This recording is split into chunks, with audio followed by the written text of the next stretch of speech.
Shock global academy MEC CEC BCom BBA చదివే విద్యార్థులకు number 1 coaching academy for CA CMA సీమా ACCA సిఎంఈఎస్ professional courses. అమ్మ, ఇప్పుడు ఈ జూన్ 2024 ఈ ధనుస్సు రాశి వారికి ఎలా ఉండబోతుంది? ధనుసు రాశికి రాశ్యాధిపతి వచ్చి గురువు. ధనుసు రాశిలోకి మూల 1, 2, 3, 4 పాదాలు, అలాగే పూర్వాషాఢ 1, 2, 3, 4 పాదాలు, ఉత్తరాషాఢ 1వ పాదము ధనుసు రాశిలోకి వస్తుంది. ధనుసు రాశి వాళ్ళకి ఈ మాసం నుంచి కూడా వీళ్ళకి గురుబలం తగ్గడం అనేది అయింది.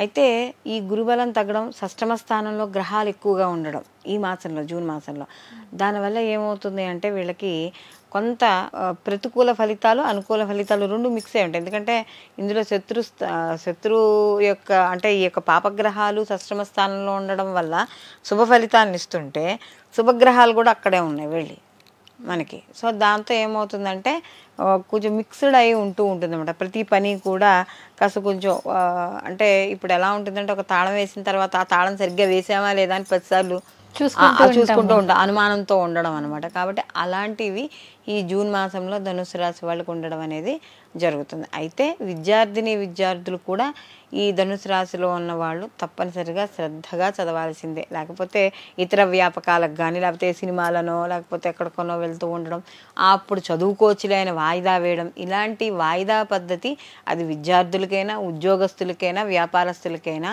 అది మంచిది కాదు. వాయిదా అనేది ధనుసు రాశి వాళ్ళకి ఎప్పుడైతే వాయిదా వేశారో పనుల్ని, అవి అక్కడికి అలా ఉండిపోతాయి తప్ప పనులు స్పీడ్గా వెళ్ళడం అంటూ ఉండవు. కాబట్టి ఇలాంటి విషయాల్లో కాస్త ధనుసు రాశి వాళ్ళు జాగ్రత్త వహించుకోవాలి. అలాగే ఆర్థికపరమైన విషయాల్లో ముఖ్యంగా వీళ్ళకి కూడా కొంతవరకు అనుకూలంగా ఉండడం. అలాగే ఈ అయితే మనకి లలిత కళలు అలాంటివి చెప్పుకున్నాం కదా, అలాంటి వాటిలో ఎవరైతే వర్క్ చేస్తున్నారో లేకపోతే వాటికి సంబంధించిన పాల్గొంటున్నారో వ్యక్తులు, వాళ్ళకి మంచి గుర్తింపు లభించడం మాత్రం తప్పనిసరిగా ఈ ధనుసు రాశిలో ఉన్న వాళ్ళకి జరుగుతుంది. రాజకీయ పరంగా కూడా అంత పెద్ద అనుకూలత అనేది వీళ్ళకి ఏమీ కనపడదు.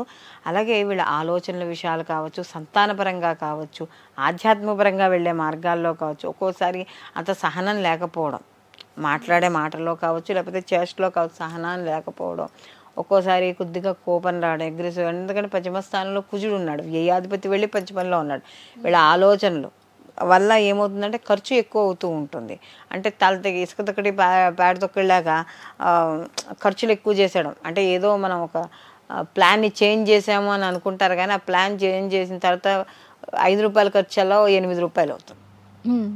సో ఇలాంటివి ఎక్కువగా ఈ ధనుసు రాశి వాళ్ళకి ఈ జూన్ మాసంలో కనపడుతూ ఉండడం. అలాగే ముఖ్యంగా వీళ్ళకి ఈ మాసంలో చూసుకున్నప్పుడు సంతానపరంగా మనం ఇందాక చెప్పుకున్న సంతానపరంగా వీళ్ళంతా ప్రోత్సహిస్తున్నా కూడా వాళ్ళ నుంచి వీళ్ళకి అనుకున్నంత ఫలితాలు రాలేకపోవడం ఇలాంటివి కనపడుతూ ఉంటాయి. అలాగే వీళ్ళకి ఫ్యాక్టరీస్, పెద్ద పెద్ద వ్యాపారాలు ఇలాంటివి చేసే వాళ్ళందరికీ కూడా అనుకూలంగా ఉంటుంది.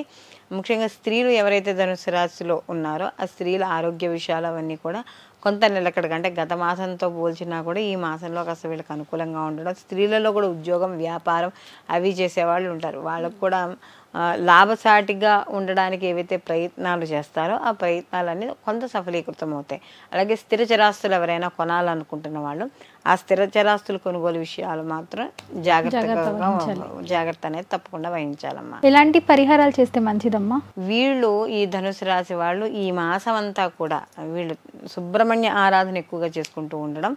అలాగే వీళ్ళు సాయంకాలం పూట మనం దీపాలు వేసే వేళ ప్రతిరోజు కూడా ధూపం, ఇంట్లో మన ఈ ధూప్ స్టిక్స్ ఉంటాయి కదా, ఆ ధూప్ స్టిక్స్ మొత్తం ఇంట్లో అన్ని మూలల ధూప్ స్టిక్స్ వేసి నిజంగా సాయంకాలం పూట కూర్చుని వీళ్ళు ఈ ఇంట్లో అందరూ కూర్చుంటారు కదా. ఎందుకంటే వీళ్ళకి తృతీయ స్థానంలో శని భగవానుడు వీళ్ళకి అనుకూలిస్తాడు, అందులో ఇబ్బంది లేదు.